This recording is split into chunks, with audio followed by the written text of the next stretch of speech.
Hello there. Welcome in to a Wednesday edition of the show. So glad to have you, whether you're listening on your radio, streaming the show online at extrasports1300.com, or you've downloaded the Extra Sports 1300 app to do your listening.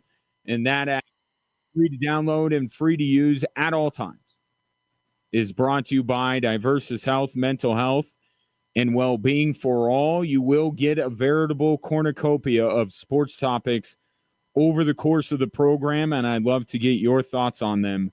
You can call or text into the show at 719-247-1313. Or you could, if you're watching the show on our social media platforms, you could just give us your thoughts right there. Kind of a one-stop shop if you're watching on our socials. We are, and I said this yesterday with the NFL Top 100 and whether Pat Surtain was ranked fairly. I said that will be the last off-season story that we do with the Denver Broncos, because today and moving forward, everything is about real football. It is not about, there's some hypotheticals, but no more off-season storylines. Now it's about the Broncos, who they are, and what they will be, starting with the Tennessee Titans on Sunday.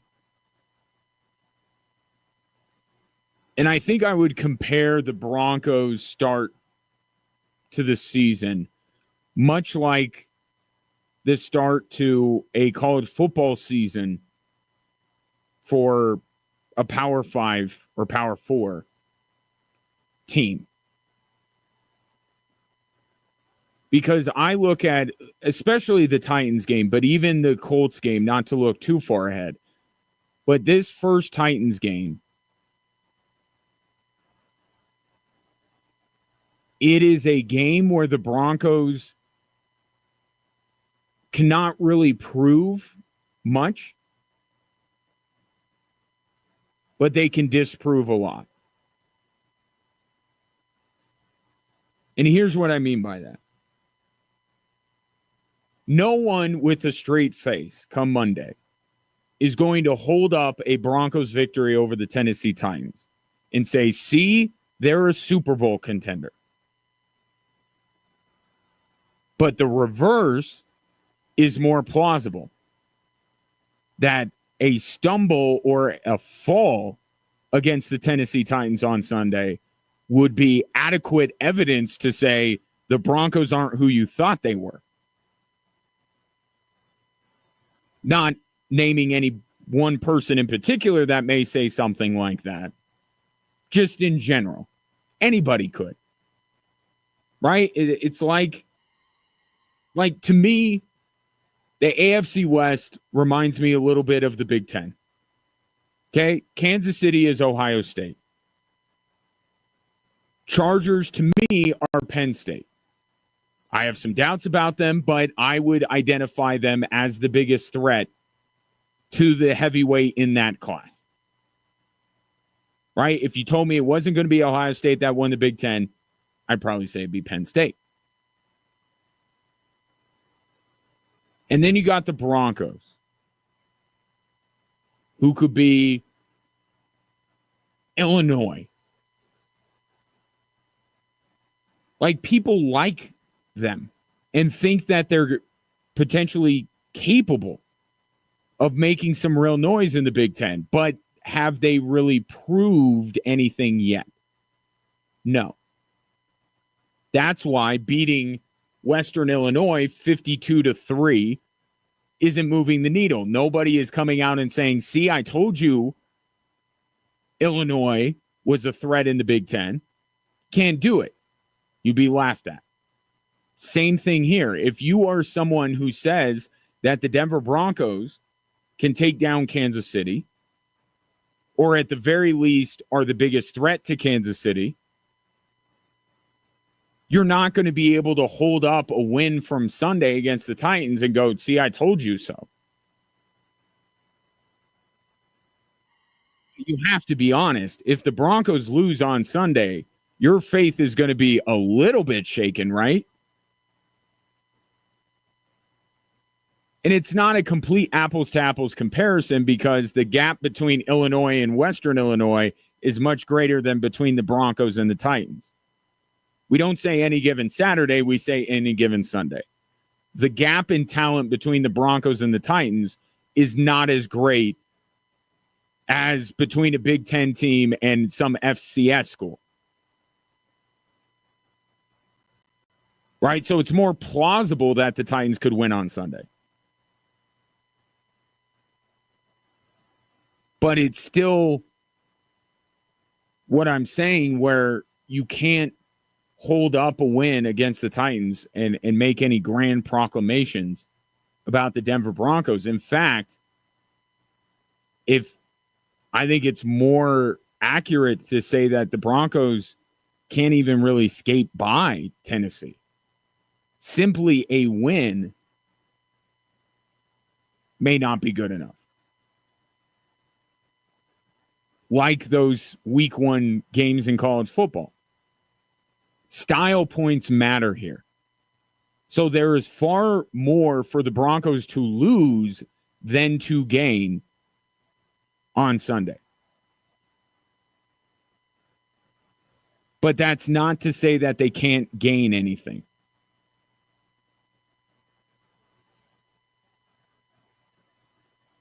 Since 2015, 69% of the teams that started 1-0, 69% of the teams that made the playoffs since 2015 started 1-0. 66% of the teams that have made the divisional round since 2015 started the season with a victory. And when you get to the conference championship and the Super Bowl, whether you're just appearing or winning it, 80% of teams that have done those things started 1-0. So while I say that the Broncos have far more to lose than to gain on Sunday against the Tennessee Titans, this is still an important game for them.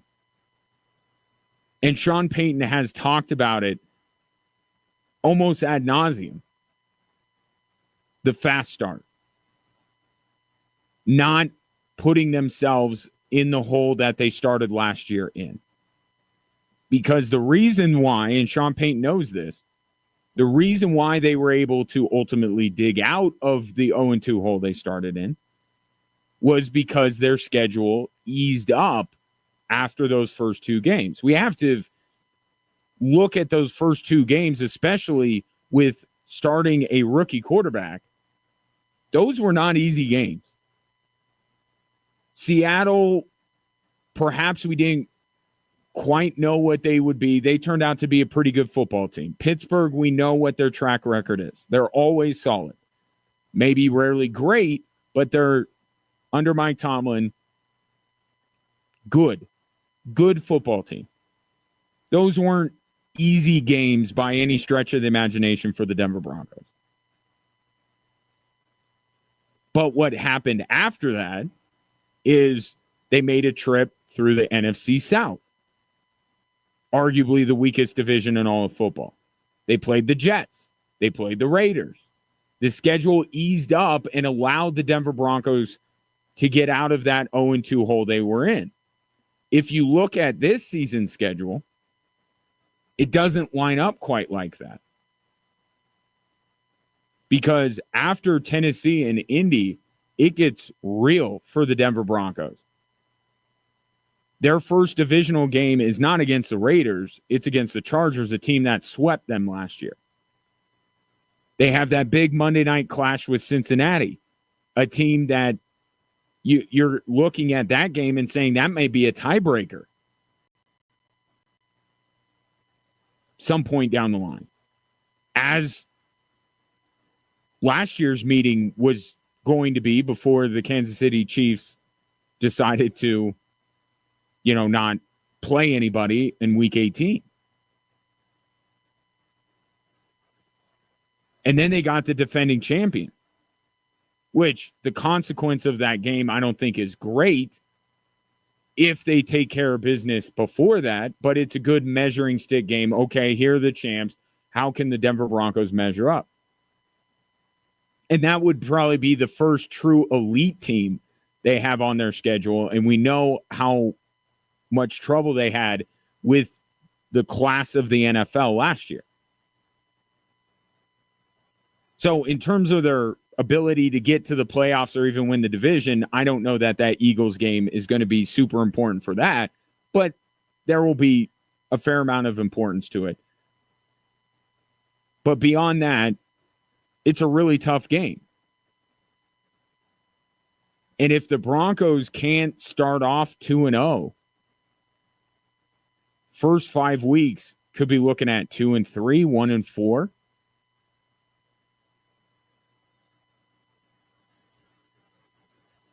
I mean, that's feasible if they don't win these first couple of games.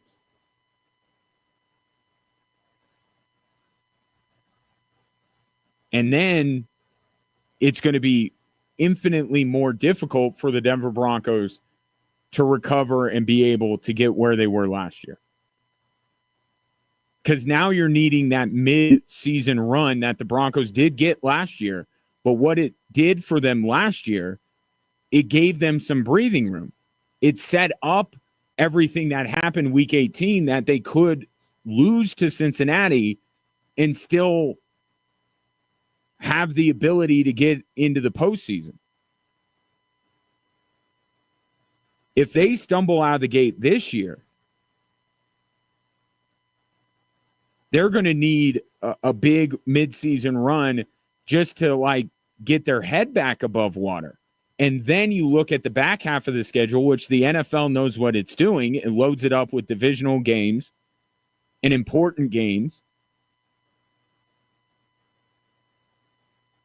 And then you're looking at the Broncos don't have any margin for error. Season's a marathon. So I don't want to get too caught up with what happens in December, but you can kind of see where I'm going with this and see where Sean Payton has been going with it. It is important for this team to get off to a good start because the schedule just doesn't quite line up the same way it did last year. And what Sean Payton's bigger point is, and what I just alluded to with those percentages, is that there is a practical mathematical reason why you need to get off to a good start. Does it guarantee you anything in the long run? No. But it can do far more to harm your chances of achieving what you're setting out to achieve than it can catapult you, right? Because we saw some pretty good starts this season under Vance Joseph.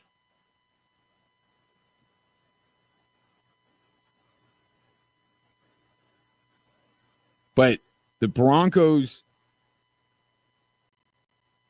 need to get off to a better start than they did a year ago. And beyond the math, the Broncos need these games to kind of figure some things out.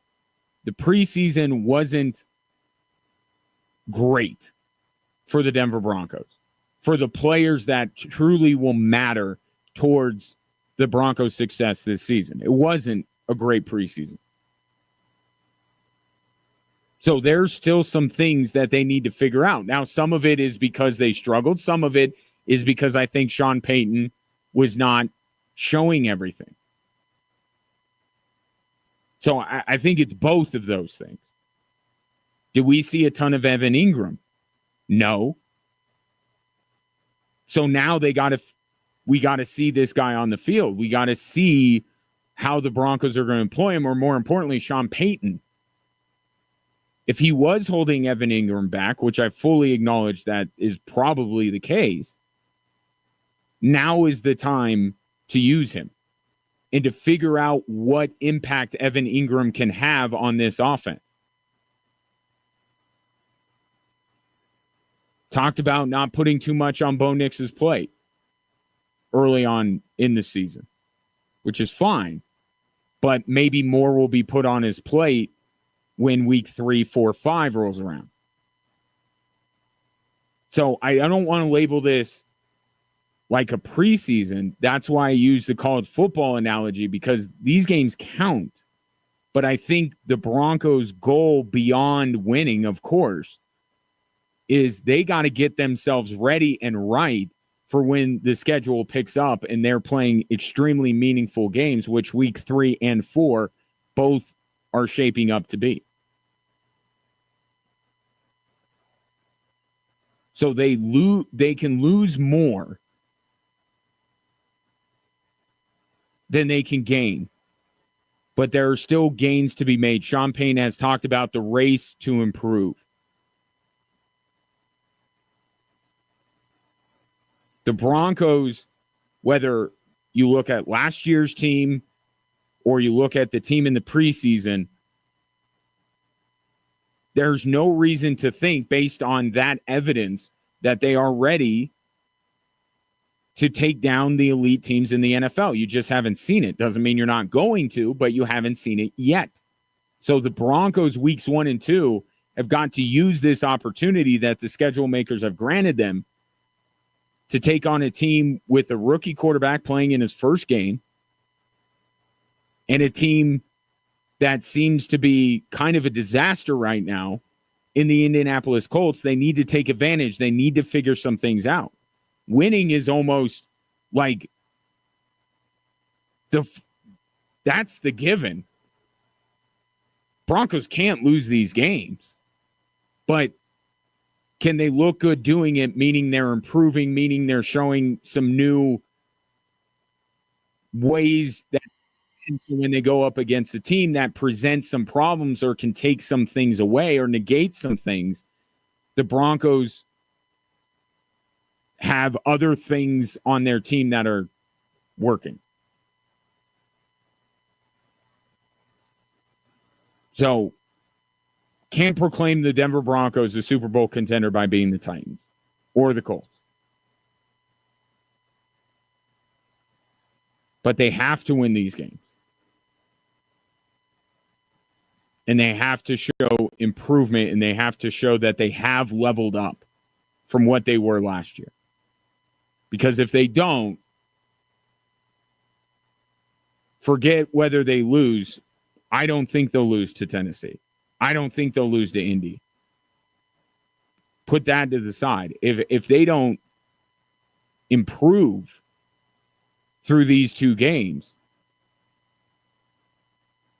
I think they're staring a 3-game losing streak right in the face before week 6. 719-24-7. 13-13. What are your expectations for the Broncos week 1? Is it just win? Do style points matter? And specifically, what are you looking for from this Denver Broncos team? 719-24-7. 13-13. Just getting going with this.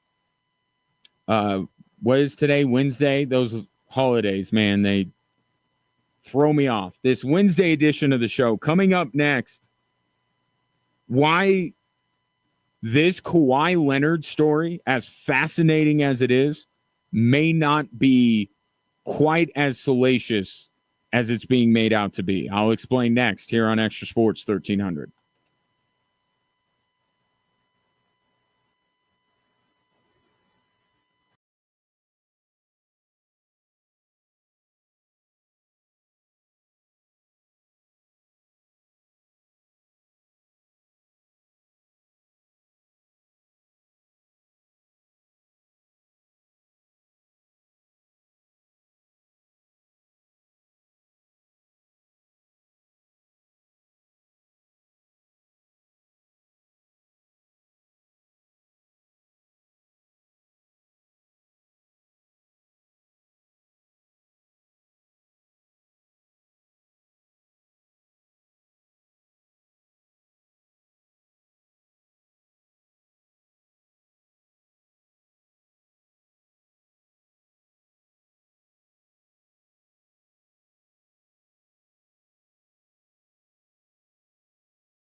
Don't miss the action Saturday, September 6th, which is this coming Saturday, as the Switchbacks take on Monterey Bay FC at Widener Field for Superhero Night, presented by Children's Hospital Colorado. Suit up, show out, and celebrate the heroes both on the pitch and in the stands. Then stick around for the fireworks show to close out the night. Kickoff is at 7. Tickets going fast. Grab yours now at switchbacksfc.com/tickets. Or if you're a little more of a risk taker, I will have tickets to give away later on in the program. But just to be safe, switchbacksfc.com. This Kawhi Leonard story, this alleged circumvention of the NBA salary cap by the LA Clippers as unearthed by Pablo Torre. And I'll give Pablo a plug because his podcast is fantastic. It's really good. I wonder if he's barking up the right tree on this. And I'm wondering if we're doing the same thing that we did with the Shohei Ohtani sports betting story. If you have not heard, I'll give you the Cliff Notes version, best I can. There's a lot of layers to it. But essentially, it was found out that Kawhi Leonard was a paid endorser for a company named Aspiration. He was getting $7 million a year from 2022 to 2025 to be an endorser, right? No big deal. Here's the problem. Well, a couple of problems. One problem is that it was found out, at least the best that Pablo can find, which he's about as good as there is about finding stuff, could not find one thing Kawhi Leonard has done to endorse this company. Okay? But that in and of itself does not prove any circumvention of the salary cap, because that agreement is between Kawhi Leonard and the company, right? Here's where it gets tricky. Steve Ballmer, the owner of the LA Clippers, invested a significant amount of money in this company that was run by his buddy, colleague, friend. I'm sure it will be less familiar of a title as we go along. They will try to distance themselves, the Clippers and Ballmer, from this company and this guy as much as they possibly can. But there is a relationship there between the head of this company and Steve Ballmer. So Steve Ballmer was an investor, an early investor in this company. The company, if you're wondering, they were going to plant trees to help offset carbon emissions. Where they were planting these trees, I don't know. But that's just what they are. That's what the company does, okay? So the allegation here, or the dots that are being connected, is that Steve Ballmer invests in this company. This company then takes on Kawhi Leonard as an endorser, one of the Clippers players. And yet they pay him, but there's no evidence that Kawhi Leonard does any endorsing. And I do endorsements. So after a while of not doing anything, if I were worth my salt as an endorser and an employee, I would raise my hand and go, I haven't been asked to do anything. Should that change? Should I cut a commercial? Should I do a social media post? How does this work? Now, that is on Kawhi Leonard. Why this is viewed as a potential circumvention of the salary cap is the Clippers, when they signed Kawhi Leonard initially, were accused of circumventing the salary cap. There was this Uncle Drew that Kawhi supposedly wanted goodies for, right? He wanted this preference. He wanted all these other goodies to go and sign somewhere. And the Raptors and other teams cried foul. The NBA looked into it and said that the Clippers didn't give Kawhi Leonard anything that would be against the rules. So now this comes up, and you're going, Steve Ballmer is an investor in this company that has then essentially given Kawhi Leonard a no-show endorsement. Could this have been the Clippers' way a couple of years into it? You know, a wink, wink, none done. Hey, we'll take care of you down the line, but the heat's on us, right? We'll do this later.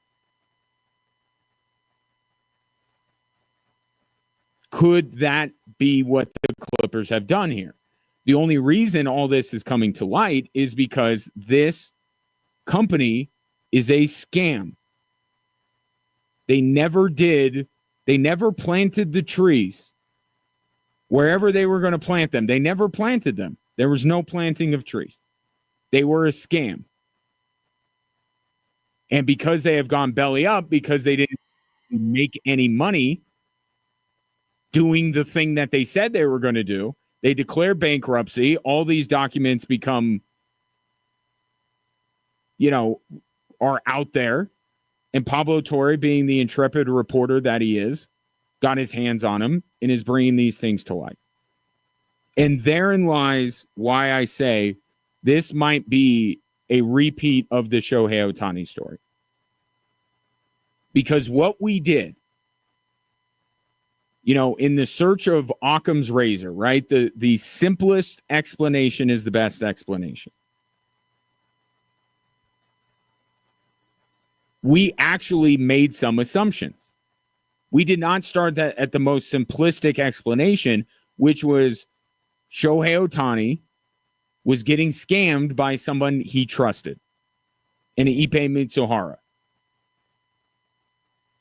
He trusted this guy, and in turn, he got scammed. That is the simplest explanation. Doesn't mean it's always right, but more often than not, it is the simplest explanation is right, and that's what it turned out to be with Shohei Ohtani. Could this be the same thing here? Steve Ballmer has a relationship with this guy. This guy comes to Steve Ballmer and says, I got a great idea to plant trees, which I don't know how that's classified as a good idea. But clearly Steve Ballmer, because of his, and it's the same thing with Ohtani, is there a level of naivete involved in all of this? Could be. So Steve Ballmer, as this friend of his, is starting a company, doesn't believe the guy is going to scam him. He gets into the company at a time where they can't prove that they're doing what they're doing because he's an early investor. Meanwhile, this guy continues to scam other investors out of money, uses some of the money he gets to hire high-profile endorsers like Robert Downey Jr. and Drake to raise the profile of the company, which in turn makes it more interesting to investors, gets more money. He also takes some of this money and becomes a sponsor with the LA Clippers, which is where the Kawhi Leonard of it all comes into play. And how often do you see athletes be endorsers for sponsors of the team that they play for? It happens a lot.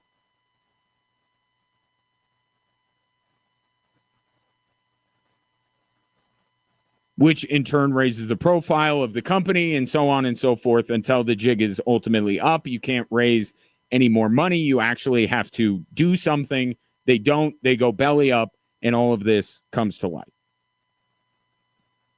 It's very complicated, all of this, and there are many layers. But in terms of what actually happened, you have two options right now. Option A is that Steve Ballmer, in order to circumvent the salary cap,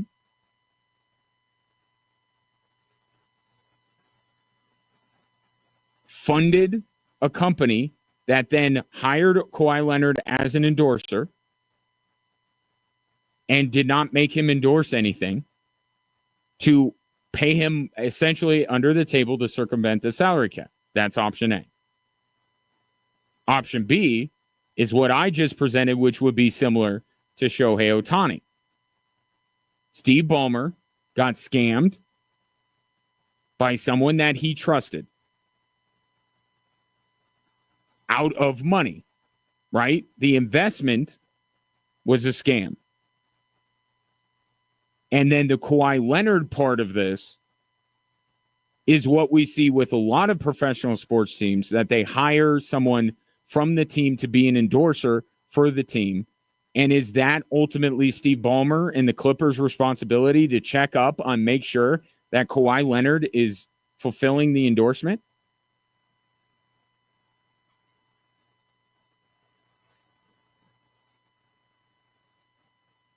The thing here that the NBA ultimately has to figure out, because regardless of what side you are on, the NBA must exhaust every available resource to find this out. Because if the Clippers circumvented the salary cap, there is a precedent for this. Remember Joe Smith? So Joe Smith, when he was a free agent back in the day, signed a very team-friendly free agent deal, which is weird because usually when you sign as a free agent, you don't cut your new team any deals. The point of free agency is to cash in big. So it kind of made people go, this is odd. Well, it was found out that Joe Smith's representatives did a wink-wink agreement with the Minnesota Timberwolves for Joe Smith to take smaller deals year one and year two to then allow the Wolves to get his bird rights, which would then allow Joe Smith to get a bigger paycheck in a couple of years. That's circumvention of the salary cap. You're not allowed to do that. The Timberwolves, for that, were fined a big amount of money, and we don't really care about fines. And if the Clippers get fined out of all this, no one will care, because the entire premise is that Steve Ballmer has more money than God, is putting up tens of millions of his own money to fund this scam to then get Kawhi Leonard paid under the table. So money truly is no object. So we don't care about the fine. Nor did we care about the fine when the Wolves got fined for Joe Smith. But the punishment we did care about, punishments, the Wolves got their next 5 first-round picks taken from them. They forfeited them, setting the organization back, if you're a Wolves fan, years. You remember this. But also, Joe Smith became a free agent again. His contract was voided. And then he could only, instead of signing for the Timberwolves for less money and doing it on the up and up. And again, Joe Smith this was his handlers, his people that were doing this, not him. But now that everything has to be on the up and up, the choices for Joe Smith, where you could sign with Minnesota, that's fine, but you're going to have to sign for this minimum deal with no guarantees of anything moving forward. Or you could go somewhere else and make more money right now, and that's what he chose to do and went to the Pistons. So if you think the Clippers circumvented the salary cap and the NBA finds that they did, Kawhi Leonard must become a free agent immediately. They have to void his contract. There's a precedent that has been set. That's in the CBA. Now the Clippers won't lose 5 first-round picks because that number in the latest CBA has been moved down to just 1. But Kawhi Leonard, his contract would be voided, which would then make it so the Clippers can't sign him for the $50 million that he is currently under contract for. So if he wanted to go back to LA, he would have to take far less money. And he'd have to take far less money from every team because you know the economic situation in the NBA right now, nobody has any money. So that's where this is leading if it is found that they are circumventing the salary cap, which is intriguing. But don't discount the Ohtani thing that I threw out here. Because the Kawhi Leonard no-show endorsement is down the line here. Steve Ballmer got into business as an investor with somebody he trusted who turned out to be a scam artist. And because they entangled themselves so much with the Clippers organization, now Kawhi Leonard becomes an endorser of this fraudulent company.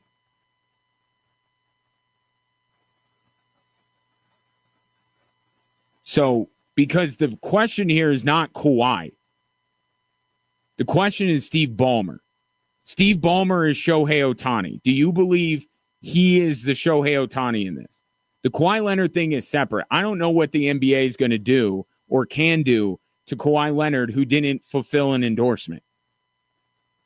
To me, that's a legally binding agreement between the company, which is a scam and now defunct, and Kawhi Leonard. That's not an NBA thing, I don't think. Ultimately, this is between Steve Ballmer and this guy. Did he get scammed, or did he funnel money into this company to then pay Kawhi Leonard under the table? Was that his intention? To me, it's very similar to the Ohtani thing. We thought Ohtani was either betting or at least was covering his bets. He knew what was going on. He had to have known what's going on. How could he not? And it turned out he didn't, or at least that's what we were told. I don't want to go too far down the rabbit hole on that one, but the official findings were Shohei Ohtani got scammed. Did Steve Ballmer get scammed? Or did he willfully give money because he knew it would end up going back to Kawhi Leonard and would allow the LA Clippers to sign that summer's biggest free agent? Take your thoughts. 719-247-1313.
Time is running out to cast your vote for our first Extra Sports Athlete of the Week of the season. Sponsored by Blackjack Pizza. If you have not heard the nominees this week, all four very deserving, outstanding student athletes in our community. Ashlyn Delaney of the Classical Academy. She plays volleyball and is very good at it. Thomas Buck Miller is a quarterback who slings it all around the yard for Coronado. Manuel Cuellar is a hat trick scoring hero for Harrison. And Bella Holcomb is the Shohei Ohtani of Discovery Canyon. Very good at hitting and also pitching as well. So you can vote for any one of those fine, really can't go wrong, any one of those four fine student athletes. And the winner will hopefully, if their schedule allows, join me on this radio program on Friday. And then we'll have a new batch of nominees for you on Monday. And we'll just keep doing it week in and week out. So while you're voting, submit a nomination. They're like, hey, why isn't so-and-so nominated? Why isn't my son or my daughter nominated? Well, you have the power to do that. Nominate them, extrasports1300.com. And a big thanks to the fine folks at Blackjack Pizza for supporting this initiative. In today's edition of Why I Can't Fully Quit the Rockies,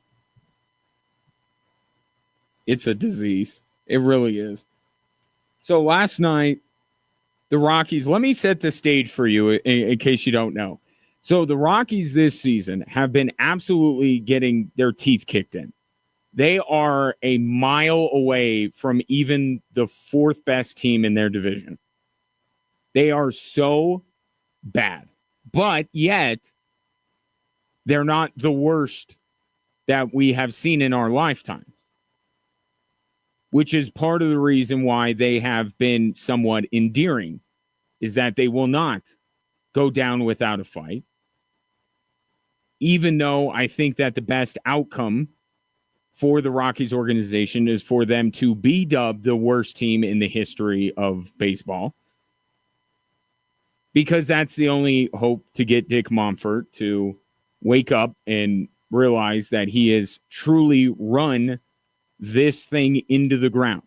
There's no more running it into the ground more than having a team that posts the worst record in baseball since 1900. But this team doesn't want that. The players don't want that. And they are scrapping and clawing to try and avoid that dubious honor. And they have made Paul Skeens' day at Coors Field a nightmare. They did the same for Shohei Ohtani. They're fighting, metaphorically speaking, until now. May I present what occurred last night at 20th and Blake? This call, courtesy of Rockies Television.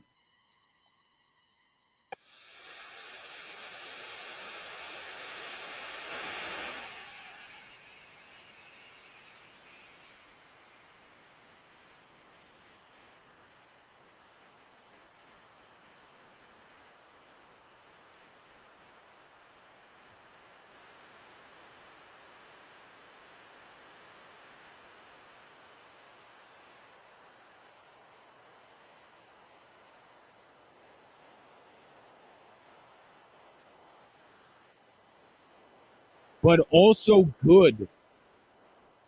Not good that they haven't done this in a long time. Good that they're doing this for first time in a long time. To fill in the gaps there if you did not see what happened, because television calls don't really do it justice.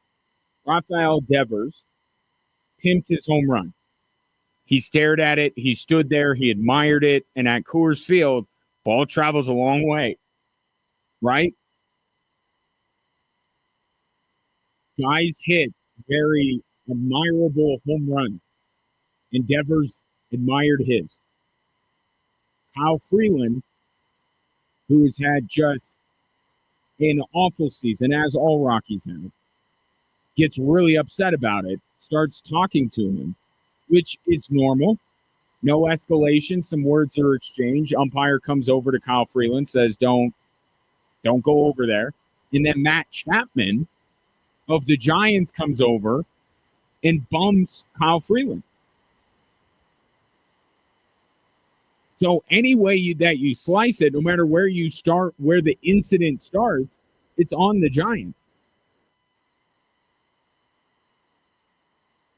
The admiring of the home run, bat flips have become commonplace, accepted behavior, but still standing there watching the ball go out, a ball that had no chance of not being a home run, standing there, still not acceptable. But really what set it off was Matt Chapman coming over and bumping Kyle Freeland. Kyle Freeland wasn't even close to Devers. He was yelling at him, but he wasn't close to him. And Chapman comes over and bumps him, and that's when things escalate and the bench is clear. It's the Giants' fault. But you know what? Good on the Rockies. I don't care if the Rockies did start it. Now that I'm thinking about it, they should be starting fights. This season, I made this reference in passing before. They are literally the Cleveland Indians from the movie Major League. That's what they are. We are rooting actively. We hate the owner of the team. They are a bad person. And we want them gone. But this motley crew that isn't very talented does things that are so endearing that it's like you are very conflicted. And now the ending to Major League will not happen with this baseball team. The best that you can hope for, and it's a far less enjoyable movie, is that, hey, we avoided becoming the worst team in baseball history. That's not a great ending to a sports movie. They're not making the playoffs. They're not being Jack Parkman and the Chicago White Sox. They're not doing any of that stuff. But it's a bunch of guys who you wonder, are they even qualified to be playing at this level, that are doing things that you're just like, you like it. I like that the Rockies are fighting the Giants. I like that Kyle Freeland's yelling at Devers. But that's what this team has been doing. They are woefully outgunned every single night they take the diamond. Regardless of whether they make history or not, they are easily the worst team in baseball. And there is a significant gap between them and the second worst team. They are terrible. But this team under this coach, Warren Schaefer, that Dick Monfort, I think, put names in a hat and just pulled one out and said, all right, you're the manager now. Like, he's got this team, like, they're fighting. And there's something admirable about that. There's something endearing about that. Maybe I'm falling victim to that line, Brad Pitt, how can you not be romantic about baseball? I'm rooting for the 250-pound catcher who has no business playing professional baseball, who stumbles around first base, but then sees that gets told that the ball went over the fence. Like, once in a while, these Rockies, I expect them to do terrible things because they are not talented by Major League standards. But once in a while, the ball goes over the fence. Once in a while, they do something that you're like, heck yeah. That was last night. By the way, they lost. There's also that. So that remains. But like any of their games, win or lose, Not going down without a fight. Good for them. I mean, I can't stand their owner, and he is everything that's wrong about sports, but it's not the players' fault. I keep saying it. It's not the players' fault that they were put into this situation. So there are some times where you can kind of separate the two, and this is one of those cases. Good on Kyle Freeland. I wish he would have punched Rafael Devers in the mouth. No, I don't advocate violence. I'll take that back. 719 24/7 1313. Coming up next, the Broncos Week 1 depth chart is out, but is one of the guys listed at the top of that depth chart even going to play on Sunday?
Hour 2 on this Wednesday edition of the show. Glad to have you and appreciate you watching the show. I see you. Well, I don't really see you. You see me, but I see that people are watching. And if you are one of them, I thank you, whether it be on Facebook, Twitter, Instagram, or YouTube. The handle the same on all of those platforms that go at sign XTRA Sports 1300. And while you're there, let me know what's on your mind on this Wednesday. You could always do it the more the usual way by texting or calling in 719 24/7 1313. Speaking of, before I move forward, I will answer this question that came in from the 719. Just got done talking about the Rockies. Got into a little bit of a kerfuffle last night, and I say go them. Go Rockies. And I did describe the Rockies as terrible in that they should not be playing at the major league level. Yes, there are exceptions to every rule. May I present from the 719, Hunter Goodman has had an awful season, question mark? No, he has not. He was an all-star. He was a deserving all-star. He is the Jack Parkman of this Colorado Rockies team if we're making the major league thing. He's not like the rest of the team, but he's also not a jerk like Jack Parkman, so I'll give him that. Yes, there are pockets. Mickey Moniak, right? That's going to be the next one. Mickey Moniak, yes. But on the whole, the Rockies are bad, and the majority, vast majority of their players would not hold those same positions on other teams. I thought that was implied. My apologies to Hunter Goodman and his entire family. Not really talking about him, but in the game of baseball, one man does not ultimately make the difference. The Rockies are a garbage baseball team because the vast majority of the players on the roster are not nearly as good as Hunter Goodman. But yes, Hunter Goodman has had a terrific season. And soon, like Jack Parkman, he'll be on the opposite side because the Rockies will trade him or he'll leave via free agency. So, circle of Rockies life. Now to the Broncos, who have done nothing wrong yet. Like the Rockies, as they get ready for their first game of the season, a couple of items of business that they took care of. The captains have been announced. I know you've been just on pins and needles waiting to find out who's going to wear the one of many C's. And look, if you're a hockey person like I am, you laugh at this. I'm not saying that the players don't take pride in it or there shouldn't be an attaboy thrown out there, but a C on a football jersey does not mean what it means in hockey. In hockey, that letter truly means something, and what the Broncos did today just furthers my argument. They have 8 captains. 8. In hockey, there is 1, and there are 2 assistants, but they don't get C's on their jerseys. They get A's. So they're not the captain. They're the assistant captain. Still, 3 of them total on a hockey team. Broncos have 8 captains. To me, that dilutes it. Just a skosh. But if you are curious, Will Lutz, Quinn Meinertz, Cortland Sutton, Bo Nix, Pat Surtain, Alex Singleton, Talanoa Hufanga, and DJ Jones. They're all captains, and Cortland Sutton's being asked about being a captain. And I'm sure he's very honored.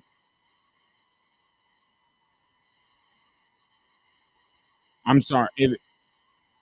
It means to the players what they make it to mean. So I will grant them that. But don't expect me to care about one of the 8 captains and make this look like, equate this to hockey. It is not. It's not even close. So you could slap all the C's on jerseys that you want. It's not going to mean what it means in hockey. That C means something. These are nothing. I'm sorry. They're just not. If you want to take that, if you're Cortland Sutton or Bo Nix or one of these other guys and say that it means something because the other players voted you that, then that's fine. But you don't have to. It could be represented in many other ways. They could put a crown on your head. They could give you a sash that you wear around the practice facility like a prom king. It is an honor bestowed upon them by other players. But if you want us, it's one of those things. Good for them for caring. I'm not going to. 8 captains makes my point for me. It doesn't mean what the NFL wants it to mean. Brett, by the way, breaking news. Brett says, this just in, Ryan, I have been named the 9th captain of the Denver Broncos. So there's Brett, who's also a captain of the Broncos.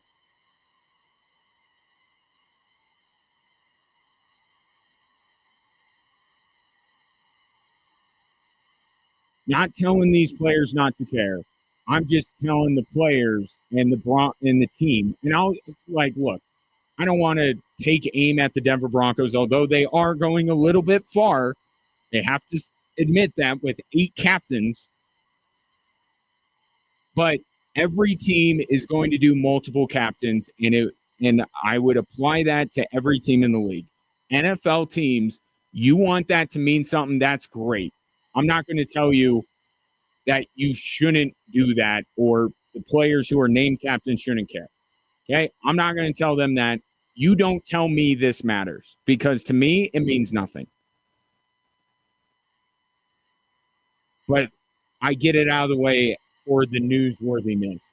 And I use that term very loosely, although I'm sure people on social media are getting all excited. Look, Tuanoa Hufanga, he's a free agent. He's already a captain. Amazing. Like, these are all good dudes. These are all leaders on the team. That's fine. Just don't expect me to hold them in the same regard that I hold, like, Gabriel Landeskog or Sidney Crosby in, because it means something in that sport. It means nothing in the NFL. Here's the other agenda item that the Broncos and every other team in the NFL have done. They put out the official depth chart for week 1. Not a whole lot to report. Obviously, the depth chart does not mean nearly as much at this point as it does during the preseason. But one place that my eyes did wander, Tyler Bidet listed above Jaleel McLaughlin.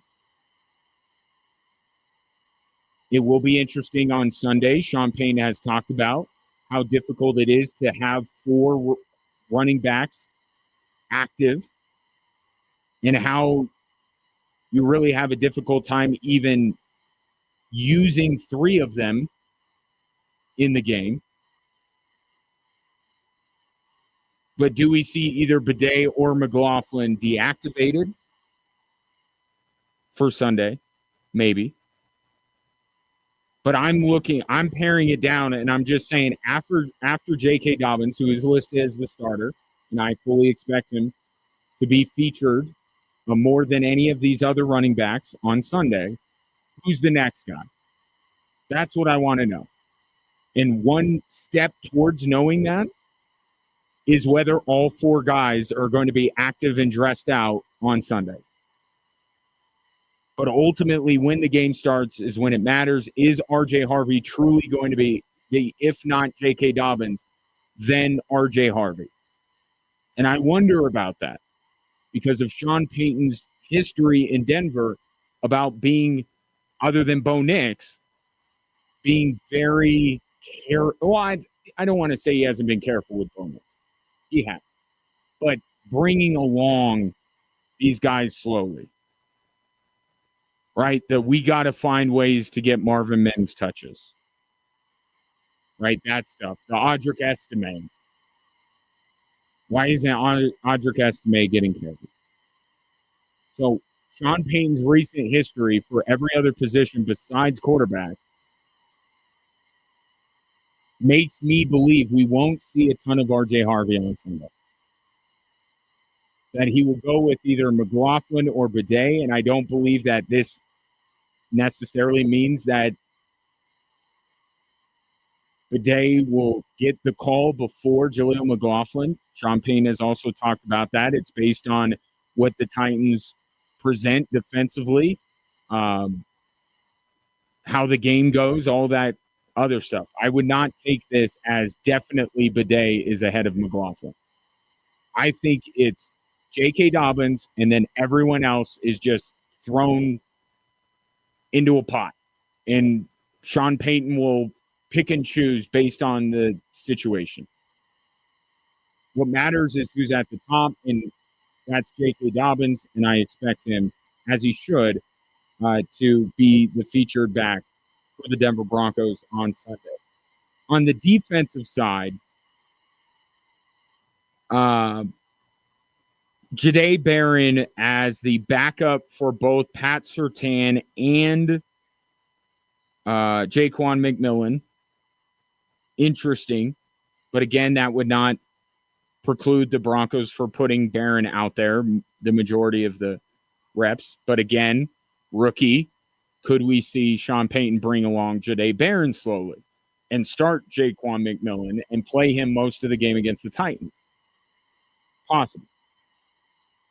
So a couple things to watch out for in that regard.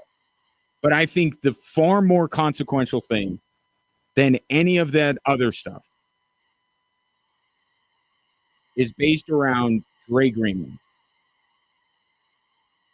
Dre Greenlaw is, alongside Alex Singleton, one of the two starting inside linebackers. Unlike Alex Singleton, he is not a captain. What does that mean about how the Broncos feel about Dre Greenlaw? I'll let another show discuss that. I will say, unlike Alex Singleton, Dre Greenlaw is not practicing.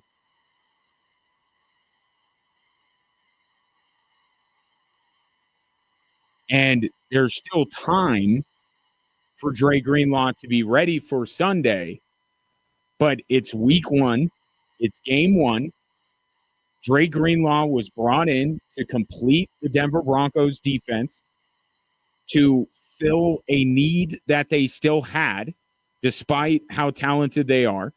Still had a need at inside linebacker. Dre Greenlaw filled that, but what was the caveat? Why was he available? The 49ers, as they have to be a little bit tighter with the purse strings, deemed that both he and Hufanga were surplus to requirements that were outside of their budget, mainly because of their inability to be available. The Broncos got those two guys at a discount price. They'll talk about till the end of days how those guys signed with the Broncos because they wanted to be in Denver. Right? Took less money, all that kind of stuff because they wanted to be a part of it. And I'm not saying they're lying. But I go back to why were they available in the first place? Because for a team in San Francisco's, we'll call it predicament, with now paying Brock Purdy, they have to make some decisions. They can't keep everybody. And they have chosen two guys that over the last year or so have been hurt to say, yeah, that's where we're cutting it down. Not to say that as players they didn't want Greenlaw and Hufanga, but especially with the 49ers, think about how the 49ers have fared health-wise. Injuries are a big part of the 49ers story the last few years. If they're making cuts to their roster, they should look to players that they haven't been able to rely upon being available week in and week out. And that's why they were available. And that's why probably the Broncos got them at a discounted rate.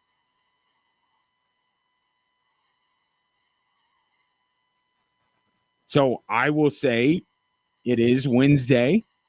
There's time for Dre Greenlaw to get right and healthy and ready to go. But this is now over a week where we've been talking about Dre Greenlaw, and it's been no big deal, no big deal, no big deal. And yet he's not practicing, not ready to go, not ready to go. Is it going to hurt them against Tennessee? No, I don't think it completely swings the game Tennessee's favor. But as I talked about in the first segment of the show today, the Broncos are in this race to get better. They can get by with less than their best weeks 1 and 2. They can't week 3, 4, 5. So if they hold out, let's say they hold out Dre Greenlaw out of an abundance of caution. Okay, they could still probably beat the Titans. But at some point, he's got to get in there because he is looked at as a difference maker on the defensive side of the football. So with his history, I think we're trending in a direction where this is not no big deal anymore. It's game week. It's Wednesday. He's not practicing.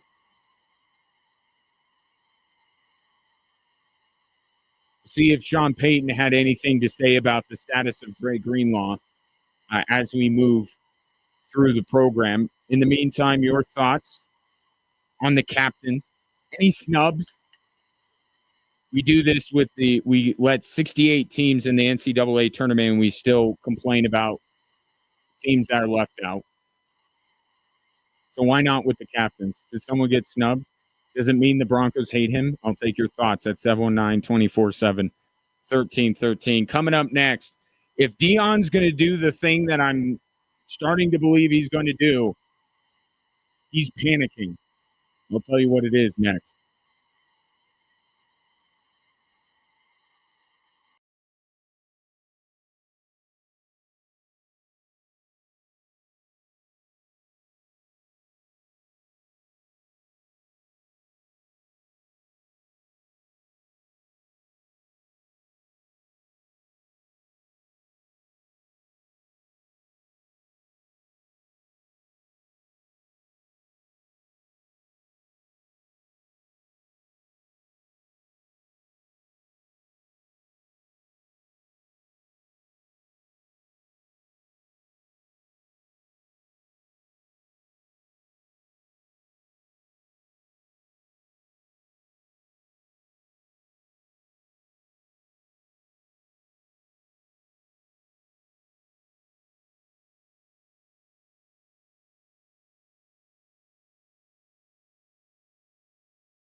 You want to go to a Switchbacks game on Saturday with me? Well, not with me. I'll be there, and you can be there at the same time. They're taking on Monterey Bay on Saturday, not saying that you only can be interested if you have children or you're into cosplay, but it is superhero night, if that piques your interest even more. I have 4 tickets to Saturday night's contest, which will kick off at 7 p.m. for the 13th texter to text Switchbacks and their name to 719-247-1313. That's Switchbacks and your name, 719-247-1313. If you want to let me know what superhero you'll be going as, it doesn't increase your chances to win, but it does pique my curiosity. But all I am legally required to make you text in is Switchbacks in your name.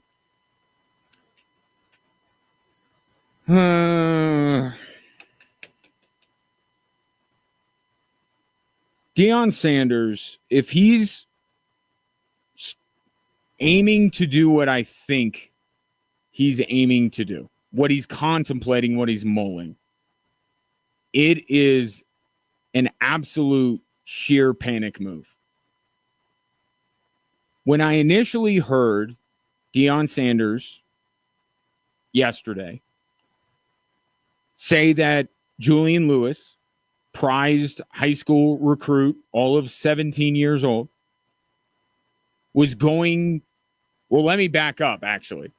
When I heard that Deion Sanders, at the beginning of the season leading into week 1, said that Julian Lewis would play this year, that essentially it would not just be Caden Salter by himself all the time, that made my ears perk up a little bit, because everyone keeps trying to have the Chris Leak, Tim Tebow thing. There was a reason why that worked, because it was an anomaly, and it was one of the greatest college coaches of all time and the greatest college quarterback of all time, and an absolute wagon of a football team that could get away with a lot of stuff. Pun not intended, but also I just realized the implications of what I just said based on some of the off the field stuff. That's not how I meant it.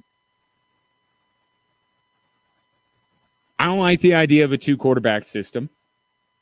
I don't even like the idea of putting that out into the world, even if you're just trying to dangle a carrot in front of Julian Lewis, who had obviously a lot of suitors for his services. I don't think it's a good idea to put out publicly that you will see both quarterbacks. Caden Salter, if he's your starter, you say that, and you say that Julian Lewis, you have a plan for him, or he's got a bright future, or he's got to stay ready. You say all of these things that you can kind of get close to saying you were going to play 2 quarterbacks, but not actually get there. So I didn't like that. But it's like, all right, whatever. Then when I heard yesterday Deion Sanders say that you will see Julian Lewis on Saturday, I took it as the point spread for that game. Not that Deion is talking about the point spread, but Deion is talking about the same thing that the point spread is indicating, that Delaware is really no match for Colorado. And I'm sure in his preparations, he has looked at this Delaware team and said, with all due respect to Joe Flacco, who played there a million years ago, we're going to destroy this team. This is a more traditional earlier season game for Colorado, right? Delaware. And I took it as that. I just said, you know what? Yeah, I would expect to see him too, because why have Caden Salter in the fourth quarter of a game that you're up by 3 touchdowns? Then I thought more about it. And I thought about Deion Sanders' effusive defense of Pat Shurmur yesterday. And if you did not hear, here it is. It's these trick questions, guys. If we hit the darn plays we hit, we wouldn't be asking these questions. We had the plays. We just didn't make it happen. We had the plays there. We just didn't make it happen. You watched the same game I watched, right? We had, several plays that we should have made happen. We didn't. They did. As much as I think that Pat Shurmur is to blame for a lot of CU's ills, including some of their ills on Saturday night, or Friday night, excuse me. And as much as I think that you can't expect things to get a whole lot better as long as Pat Shurmur's the offensive coordinator, and the Denver Broncos realized this many moons ago, for some reason, Deion Sanders doesn't agree. And in that statement there, in that quote there, even though he didn't blame Caden Salter, in fact, I'll play it for you. Here's Deion Sanders on Caden Salter on Saturday. Caden played well a couple of times. I think he should have ran. And he threw. I don't want him to prove to us that he could throw the ball. We know he can throw the ball. We wanted you because he's a dual threat, and we want him to be a dual threat. But I don't think we lost the game because of Caden Salter by any means. He put us in a situation to win. Okay, but something isn't adding up. And that something is that Deion Sanders, when push comes to shove, he believes that Caden Salter's play on Friday was more of a reason for the Buffs losing that game than Pat Shurmur's play calling. Right? I mean, that's clear. Now, to be fair, Deion Sanders is much more upset with the defense and their performance on Friday night than he is the offense. But if we're just isolating the offense, why didn't you take advantage of 3 turnovers early in the game? Why didn't you give yourself more of a chance to tie that game up on that last drive? Because the Buffs gave themselves no shot. They had no shot of getting down the field. After that first play, they were cooked. They were done.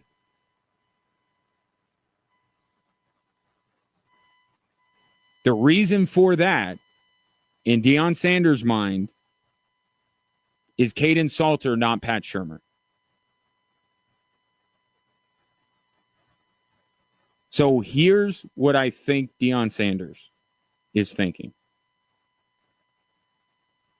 That he may have made a mistake. If Julian Lewis becomes the starter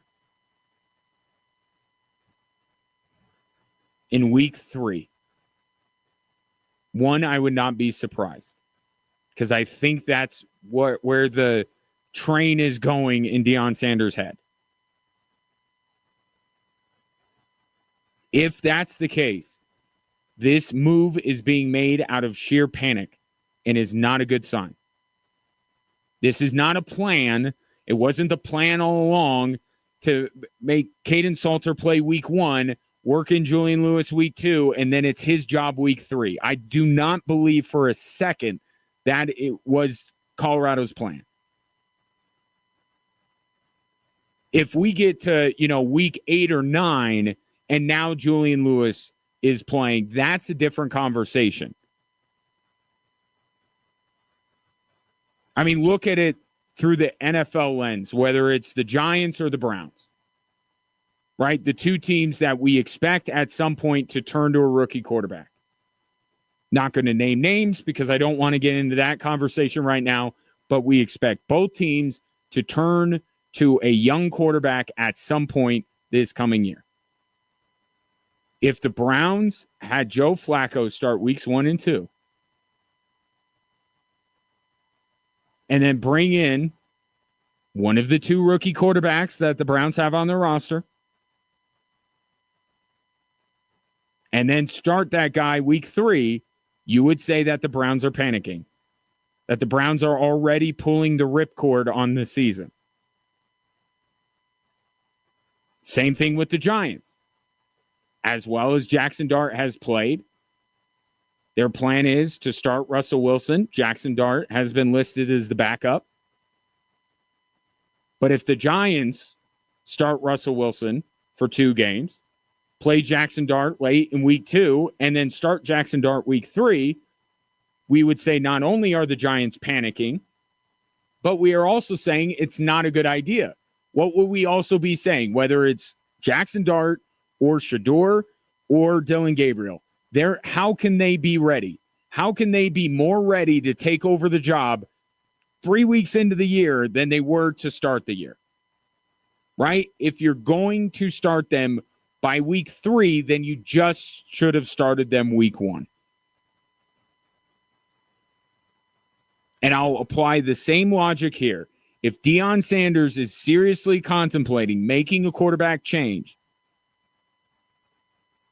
and I think he's toying with the idea. I'm not saying he's going to do it.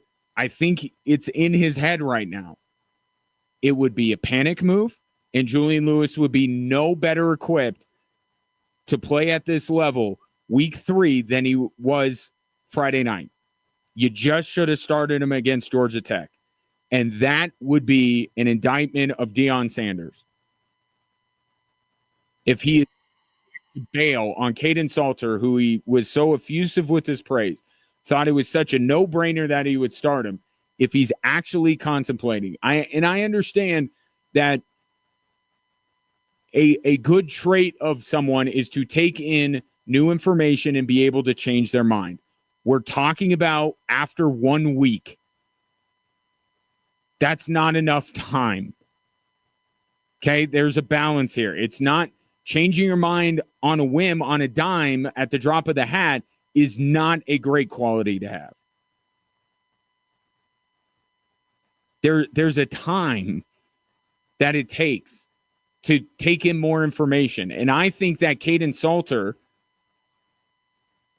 should get more of an opportunity than this.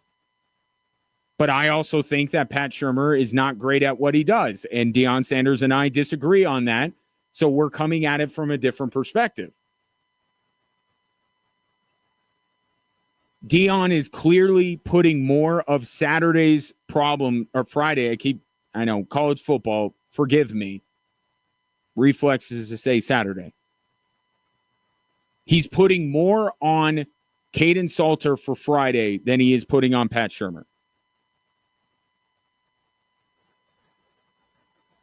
And in this case, in the middle of a season, perhaps in his mind, it's easier to actually replace Salter than Shurmur. I hope he's not contemplating this. I hope I'm off. I don't think that I am.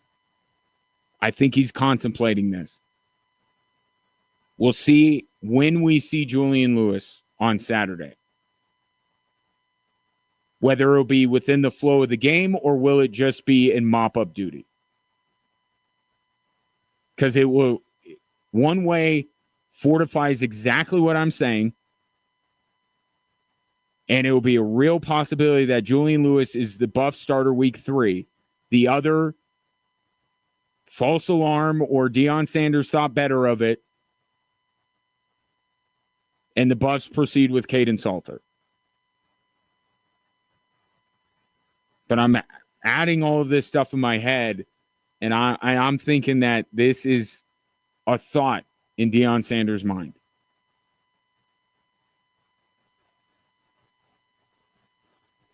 And if he were to make that move, then you would be right in saying this season is done.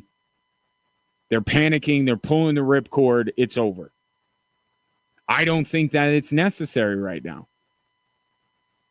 I don't. As disappointing as Friday night was, and as much as the Buffaloes absolutely should have won that game, and it is bad on them that they did not. The season is still incredibly young. And if the Buffs are going to accomplish anything this year, I believe it's with Caden Salter as their quarterback. Because a 17-year-old Julian Lewis, as talented as he is, with the deficiencies that this roster still has, it would be a problem. And I don't think it would end well. 719-247-1313. Am I off on this? Am I reading too much into it? Or do you think Deion Sanders is seriously contemplating a quarterback change already? 719-247-1313.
Congratulations to Scott, who scored a 4-pack of tickets to see the Switchbacks take on Monterey Bay FC this Saturday night. Did not tell me which superhero he's going as. I guess that would defeat the whole purpose, right, of having an alter ego, is to say, hey, I'm this. Clark Kent didn't tell a lot of people he's Superman, right? So I respect it, Scott. I get it, and I respect it. This is interesting.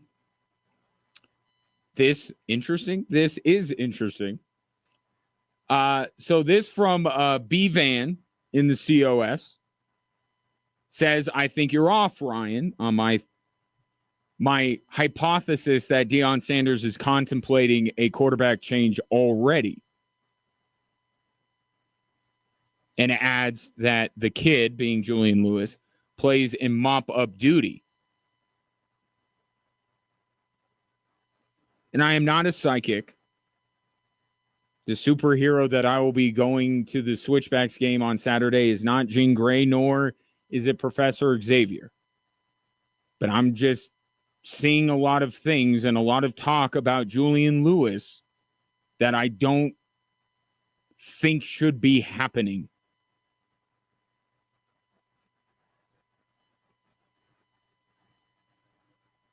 And because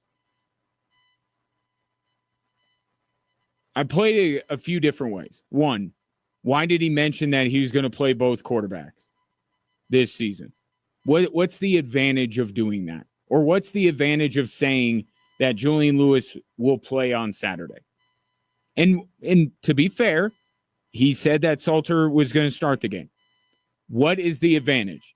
Are they so worried about Delaware that they need to, throw him a little curveball? Oh, now the Blue Hens got to figure out how to defend Julian Lewis if he enters the game? Like, trust me, I think Delaware, if they're able to figure out how to stop the Colorado Buffaloes led by Caden Salter, they'll take their chances with Julian Lewis, right? I feel like that would be an inefficient use of Delaware's time this week, is to prepare for both quarterbacks.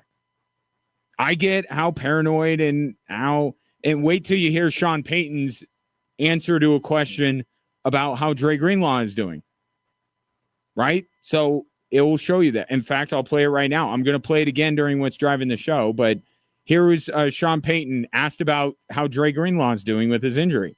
At this point forward, and I appreciate the question, at this point forward, I'm not going to talk one thing about player injuries. We'll report what we're required to report, but you'll never hear me talk about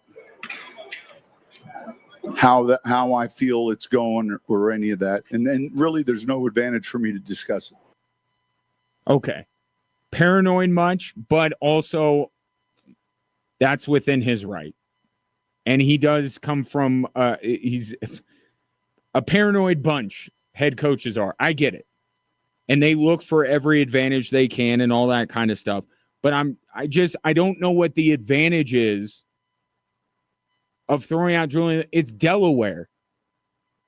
With all due respect, again, to Joe Flacco. Why Joe Flacco? Because he's the only Delaware guy I know. Did Joe Biden go to Delaware? I'm not sure. It's from Delaware, right? Anyway, with all due respect to Delaware, the Buffs just don't need to be playing games. They need to just line up and knock down Delaware, which they should be able to do. They don't need to do this. Well, we might play our other quarterback. I don't know. They don't need to do that for a week 2 game against Delaware. And Deion Sanders doesn't strike me as paranoid as maybe a Sean Payton is.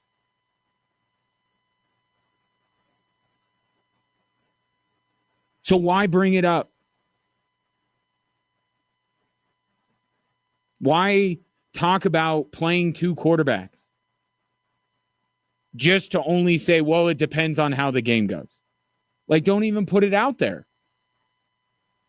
I mean, how about showing 100% support for Caden Salter and leaving not burning the lifeboat, but like leave no doubt.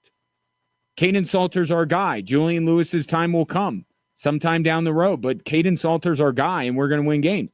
Why bring in Julian Lewis at all? And given that it's clear to me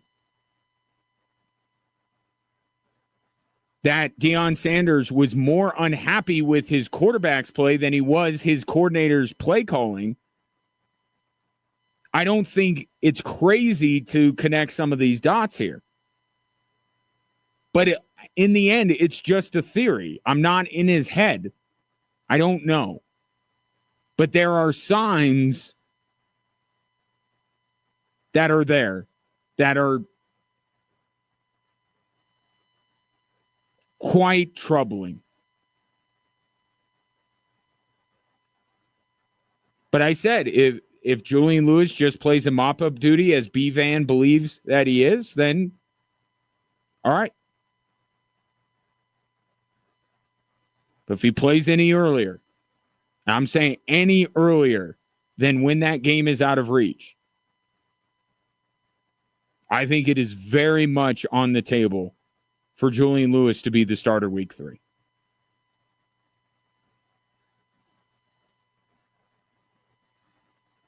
B-Van adds in one other part to this.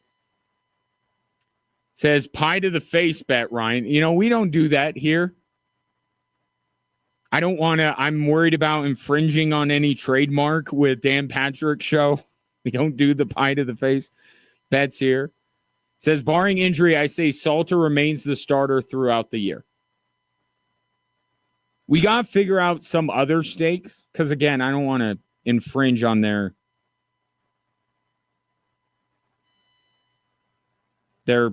thing.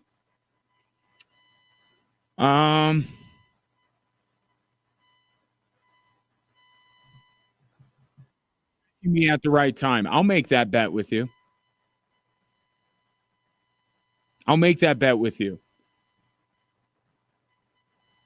The way things are going right now, why not? And we'll figure out something. Maybe I will do the pie to the face. We'll make the bet, and we'll think about the stakes of it at a later date. But I'll make that bet with you. Because I think Julian Lewis will start a game this season with a healthy Caden Salter. I do. Tom says dunk tank. You got one? Like, I'm not trying to shy away. I'm just, can we do this? I mean, it is the start of the NFL season. And tomorrow I'm going to get out a lot of thoughts. You're probably going to disagree with a great many of them. And you're going to challenge me, and that's the fun of all of this. So we probably need to do this. So I'll agree to the bet. Let's think of our thing. I'll crowdsource this. What should be, Dan Patrick has the pie to the face. What is our thing? We'll think about that. And then we'll reconvene tomorrow. It's important. You didn't think you'd have a homework assignment. Nor did I think I had a homework assignment, but we got one. Dessert to the cranium. There we go. A cake to the back of the head. We'll figure something out. I like this. Tom says in February. You just want to see me suffer, Tom. I thought we were had a healthy back and forth here, but you really want me to Dave, ice bucket on draft. Why are you guys not worried about hypothermia? Do you not care if I get hypothermia?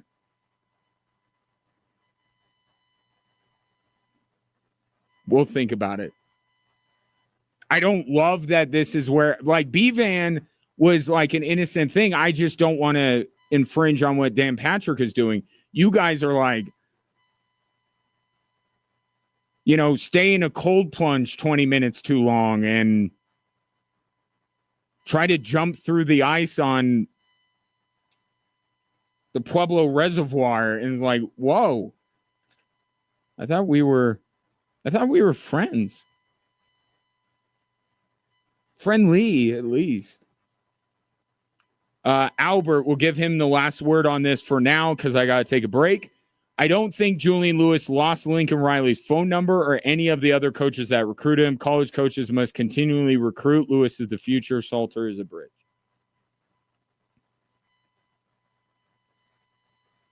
I think you may be onto something. If there is a decent reason for him to do this, I would buy that. I still don't think ultimately it's in the best interest of his football team. We'll go the two things can be true thing here. How long does that bridge go? Ultimately, that's the question here. Whether I'm reading too much into all this or not, we're still asking the question, and it's a valid question. How long is this bridge between Caden Salter and Julian Lewis? I think it's gotten shorter. 719-247-1313. We'll hit the three stories that are driving the show right after this.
Well, hello there.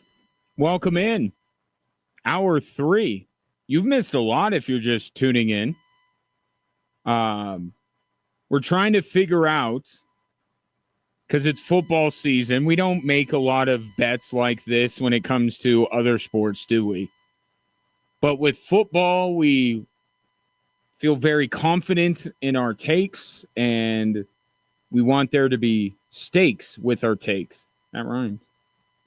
So now we're trying to figure out what our pie to the face is. Dan Patrick has that. Like so many things that Dan Patrick does, I wish I would have thought of it. So now I will just borrow the concept and apply it and do something only slightly different.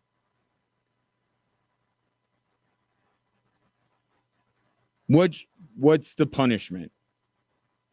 And Tom is a bad influence because Tom is telling me that I shouldn't be scared about getting hypothermia by doing a dunk tank in February, because if I was confident, like, I see what you're doing.